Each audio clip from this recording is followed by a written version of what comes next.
I'm here coming back to this paper from Jensen that I gave you, and let's give you some tools to understand this paper as deep as we can.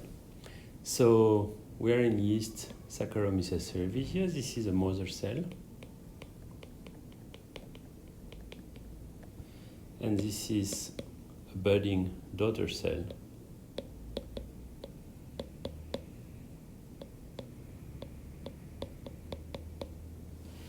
And what we are going to do is we are going to try to understand why this cell never switches mating type, and how the mother cell is going to express the HO endonuclease and is eventually going to switch mating type quite often. So how can we make mating type switching mother cell specific? And this is really the question that is asked in this Jensen 2016, 1996 paper. So before we get there, I need to give you a little bit of information about the cell cycle. And so you know about mitotic cell cycle, where cells are going through G1, S, G2, mitosis, and then G1 again.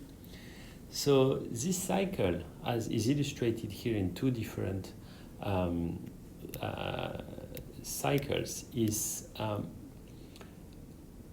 can be seen in different ways. And so here on the right, what you see is a succession of transcription factors that are going to activate each other. So what we have is a cascade. We have a chain event of transcription factors. And you see, for example, this transcription factor here, CLN3, is activating other transcription factors like MBF, SBF here. And in turn, MBF is going to activate other transcription factors like YOX1, like HCM1, like YHP1. And so what's interesting is that you see that these transcription factors, they activate forward, and sometimes they also repress backward. And so if you think about the result of this activating forward, repressing backward, if we realize that this arrow here is time,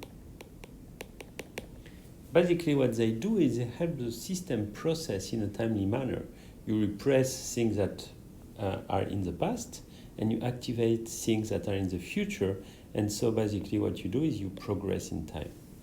And so here is our transcription factor of interest, Y5.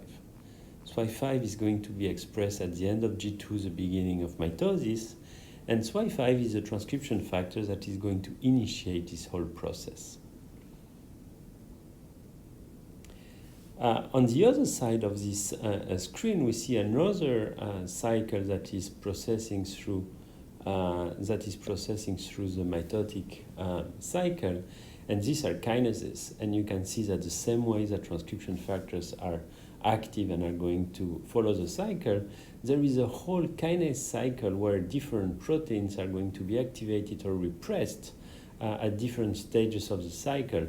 I don't need you to understand this cycle or to study this cycle. You have cell biology classes that are going to study this, and this is something you can really, it's a fascinating process that you can study in depth.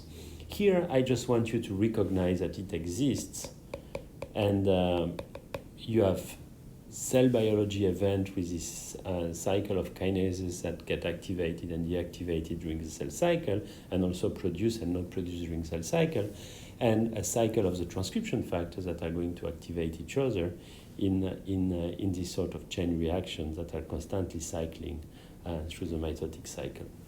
So here we are with our SY5 transcription factor. SY5 is going to activate, is going to bind to the promoters of two genes. One of them is HO, or gene of interest, and the other one is ASH1. And ASH1 is going to be a very important player in this game. What I want to illustrate in the next slide, and I'm still kind of giving you some background, so we can understand what really happened in this Jensen paper. What's going to happen is this ASH1 gene is going to be activated, and the ASH1 protein is going to be produced immediately. While the same way the HO gene is going to be activated by SWI5, because SWI5 is going to bind on cis-acting elements nearby the HO promoter. Now this activation, until you get the HO protein, is going to have a delay. And this delay is something we saw during lecture. So what's happening here? So SWI5 bind to, for example, here I'm just giving you the example of HO, but SWI5 would also bind to the promoter of another gene, which I can draw here, which is the ASH1 gene. Okay, so if I draw here the ASH1 gene, that's supposed to be an arrow. I'm terribly sorry about that. And here we have UAS that is going to be recognized also by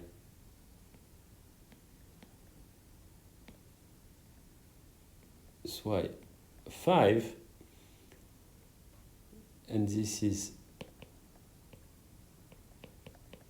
ASH1. ASH1 is going to be produced immediately when SWI5 is expressed, and therefore we are going to get the ASH1 protein here immediately, while the SWI5 is going to bind to the HO promoter or to the HO URS1, but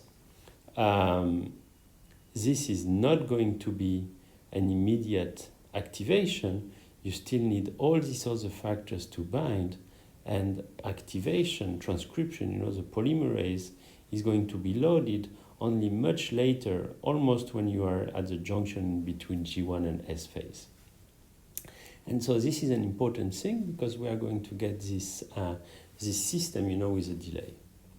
But what the Jensen paper is doing is ASH1 protein is a candidate to do the job. ASH1 is a protein that represses transcription. It's a transcriptional repressor. We will discuss in a few lectures how this works. This is not the topic of the lecture today. So ASH1 could do the job.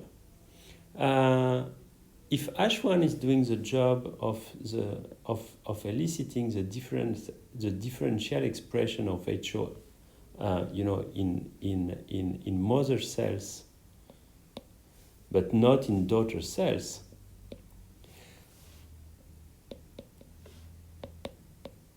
then a mechanism that exists that is restricting the activity of ASH1 only to the daughter cell. Okay, if ASH1 is repressing transcription from the HO gene, then there must be an activity that is restricting ASH1 function only to the daughter cell.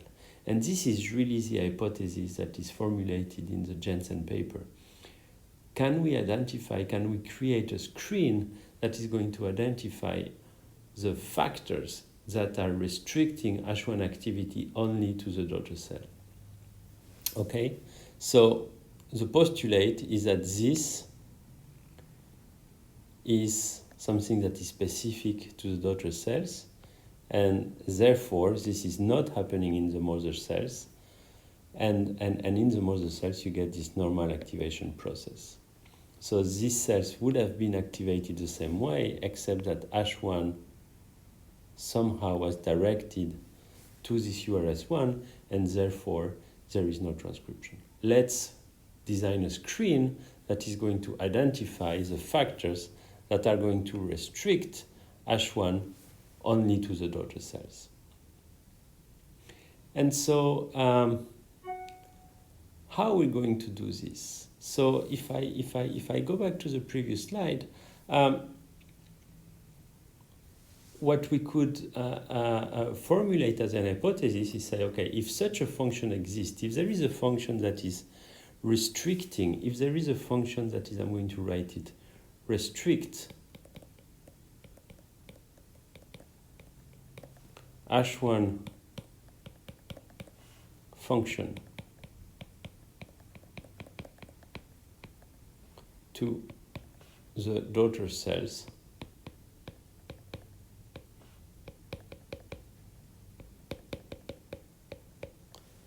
then we can break this function. If we break this function, all of a sudden, H1 is going to be present in the daughter cells and eventually in the mother cells too. And then HO is going to be repressed in daughters and in mother cells. And let's see if we can design a screen to do this. So let's have HO expression kill the cells, for example, right? So if we are in a situation where only the daughter cells repress HO, but the mother cells don't repress HO, then if we are killing the cells that express HO, we are going to kill our whole colony eventually. And so this would be a good situation, because then if we break the system and now both mother cells and daughter cells are repressing HO expression, then if these cells can survive, we have a screen, right? We have a screen where only the survivor cells will be repressing HO in the mothers and in the daughters, of course, which is a wild-type function. But in addition, in the mother cells. So for this yeast to survive, then the daughter-specific repression of HO needs to happen in mothers as well. If we obtain such mutants, they will inform us on how the daughter-specific repression is established. So engineering HO proteins to kill cells. That's one possibility. And actually, we could imagine scenarios, to engineer the HO protein to kill the cells. HO is an endonuclease. So if we imagine, for example, destroying some pathway that is going to help repairing broken DNA in cells, we could imagine creating a cell line, a strain, where the HO function is going to be extremely damaging for the cells. So that would be one way. And that would be one way repurposing the function of the HO, which is an endonuclease, but this is not what we are going to explore today. And this is not what was explored in the Jensen paper. What we could do is use the HO gene promoter to control the production of a protein that can induce cell death. So basically, we create a surrogate for HO expression, and the surrogate is using the HO promoter and control elements. And we are going to drive the expression of a gene which function is going to be killing the cell. But of course, if we drive the expression of a gene that is killing the cells, we want to be able to do this in a conditional manner. And this is where I'm introducing here a drug and a system to do that. So some of you have maybe seen this movie, Into the Wild. Into the Wild is a kind of sad movie because at the end, the main protagonist is going to die. And he's going to die because he did a very poor choice in choosing his diet. He ate this plant. And by eating this plant, he poisoned himself, he poisoned all his proteins, because these plants are expressing an analog of arginine. And this analog of arginine is perfectly incorporated into the proteins. And so basically you get proteins that are not going to fold properly. You get faulty proteins. And this is how this compound can induce death at a cellular level. How can we repose this system? How can we repurpose this system for our needs? And so here it's very simple. We are using a gene which is for this drug canavanine. To enter the cells, we need this arginine permease. And so yeasts that don't have this arginine permease are going to be resistant to canavinine because canavinine is not going to enter the cell, and the gene that is coding for this arginine permease is this gene CAN1. So now if you have yeast cells that are expressing CAN1, canavinine can enter the cell. So if you don't add canavinine here, cells are fine. If you are added canavinine, cells die. If the canavinine gene here is off, now with or without or with canavinine, your cells are going to be fine. So this is very important when you create a screen where the expression of a gene is potentially going to kill your cells. You need to always think about the wild-type situation. And in the wild-type situation here, if we add, the control element of the HO gene and create, a HO control elements, and then add the canavinine 1 as a reporter gene, we need to think about the wild-type situation. And in the wild-type situation, we need to be able to have a control and keep these cells alive. And we can keep these cells alive because if we don't add canavinine, now these cells are going to be okay, right? So we can maintain the wild-type cells.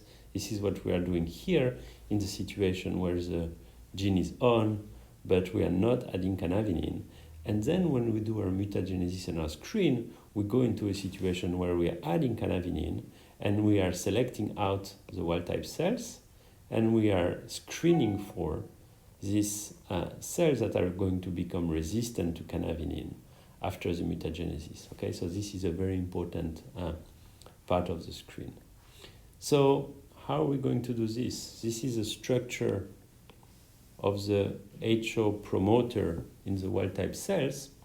And so you see this URS1, you see this URS2, you see the elements of the promoter, and we are going to craft this before the canavinine 1, and so now the canavinine 1 gene is going to be regulated the same way as HO. So we have the cis-acting elements here that are regulating HO expression, and then we can perform our screen with this and see what's happening. So this is going to allow us to select mutants that are canavinine resistant, and therefore where the canavinine 1 gene has been silenced in mother cells too.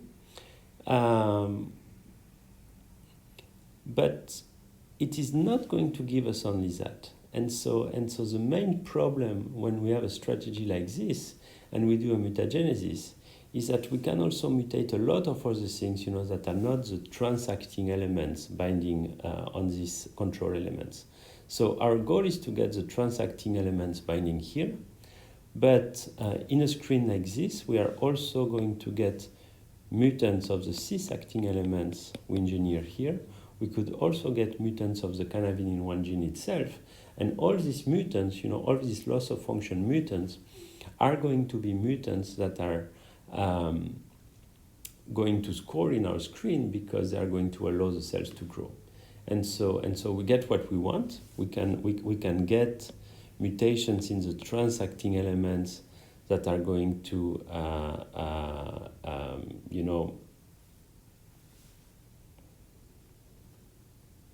make H1 bind constitutively even in the mother cells, but we are also going to get other things because there are many ways to disrupt this system, either mutating canavinine 1 or mutating the cis-acting elements.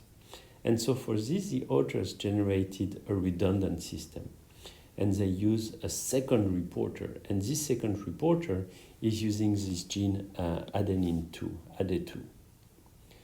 The beauty of this system is that if you generate a null mutant, a null yeast of ADE2, this intermediate in the biosynthesis pathway of adenine is red.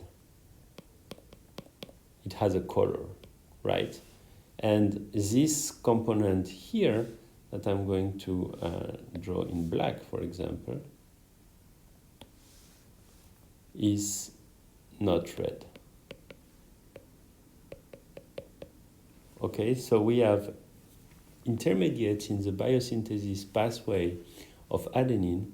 Some of these intermediates are red, and at some point, ADE2 is going to convert hair into this KER, and so KER is not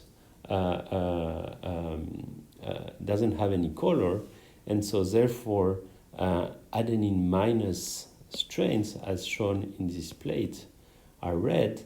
Adenine plus, ADE2 plus yeast are going to be white, don't show a color. So this is extremely useful because now we have a color code. We know if cells are expressing ADE2 or cells are not expressing ADE2. So now we can immediately see that we can play a double game.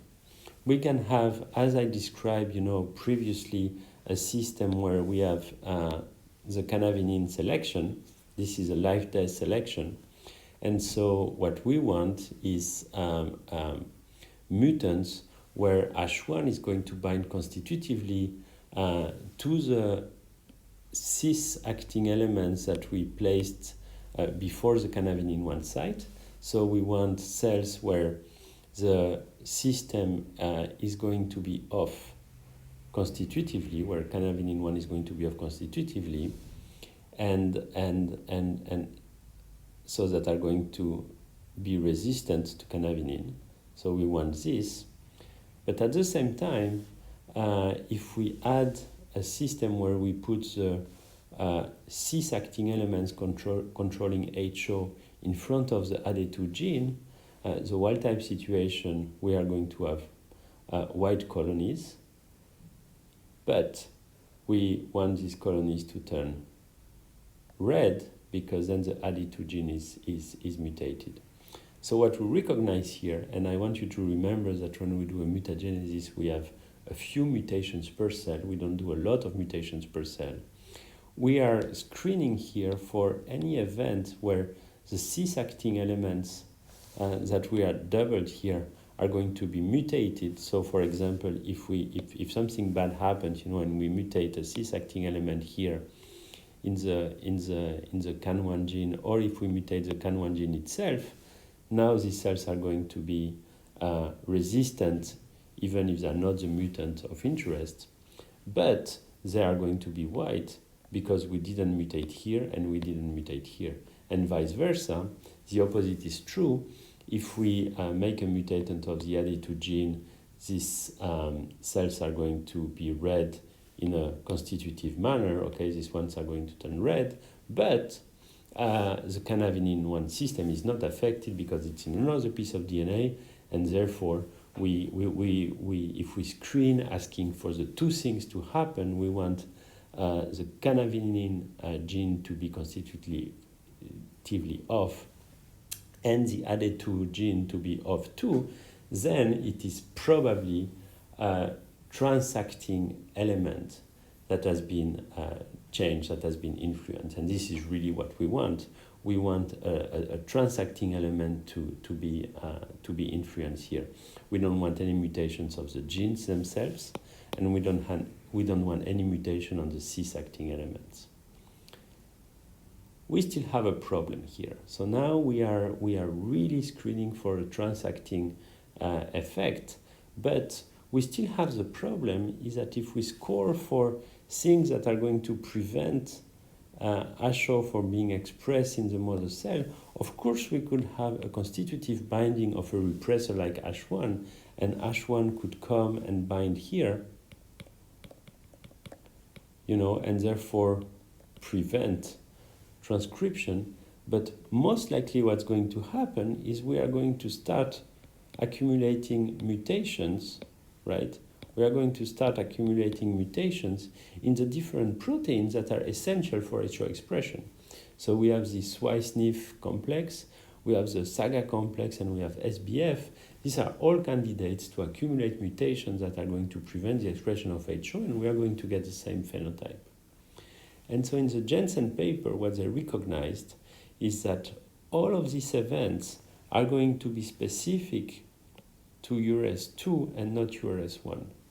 And so what they did, they said, okay, we want to counter-select for all of these mutations that are going to happen in URS2, anything that happens on URS2 is not specific to the daughter cell repression that we were observing. So daughter cell repression that we were observing is happening here.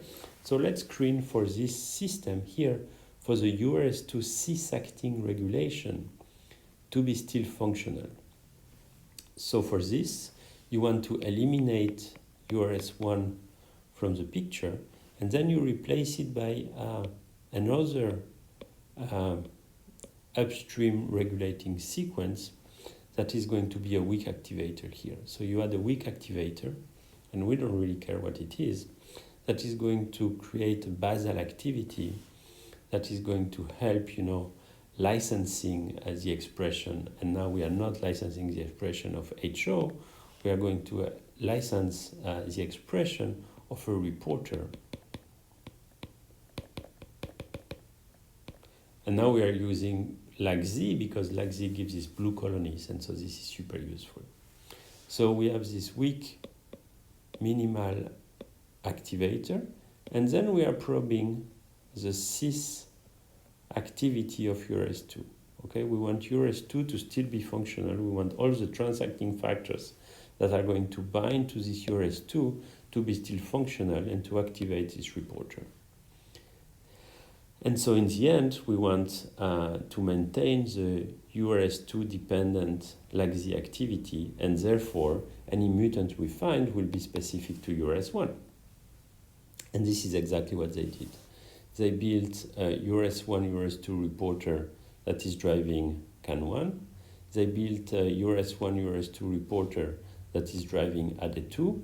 And we need the system to be redundant because we don't want mutation on URS1 or URS2, and we don't want mutations on CAN1, and we don't want mutations on AD2. So if we compare the phenotype of these cells, if we are in a wild type situation, this is a wild type where everything is normal. We are sensitive to cannabinoid, and we have white colonies. If we become, and this is because ADE2 is expressed, and this is because CAN1 is expressed. If we become, for example, SY5 negative, this is a control, then there will not be any transactivation happening at the cis-acting element, which is URS2. And if this happens, you will never have HO expression, and therefore you become resistant to cannabinoid and you become red, okay? And this is not what's interesting for us. And to recognize that this is not what's interesting for us, if this happens, if you put this weak activator, which is a GAL110 URS, then you are going to just probe the activity of URS2. In the wild type situation, you are blue, and you are blue because LAC-Z is expressed. If you mutate the SWI system, if you mutate these proteins here, then you become white. And this is not the phenotype you want. And you see it's useful that we did this because you get a lot of those. Like these 3,000 colonies, right? And so this immediately helps you recognize that here we are mutating in the SWI genes, or any place in this cascade of regulation. So now, if we take a SWI5 deficient mutant, we are going to be resistant to cannabinoid. We are going to be red, and we are going to maintain blue. And so this is something interesting, and we get a lot of those. Okay. We get a lot of those, and so when you look at these different colonies, the SWI5, but you get also these other mutations. And so what they did a simple complementation test. They compare the mutant they obtained to a SWI5 minus, and so they had 222 mutants that didn't complement with SWI5, and then they obtained the SHE1, SHE2, SHE3, SHE4, and SHE5.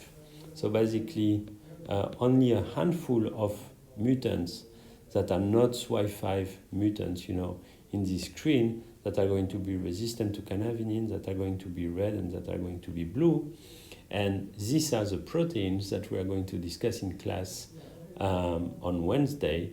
And these are the proteins that are responsible for delivering the H1 repressor only in daughter cells and not in mother cells. And this is really what this screen is doing in the Jensen paper.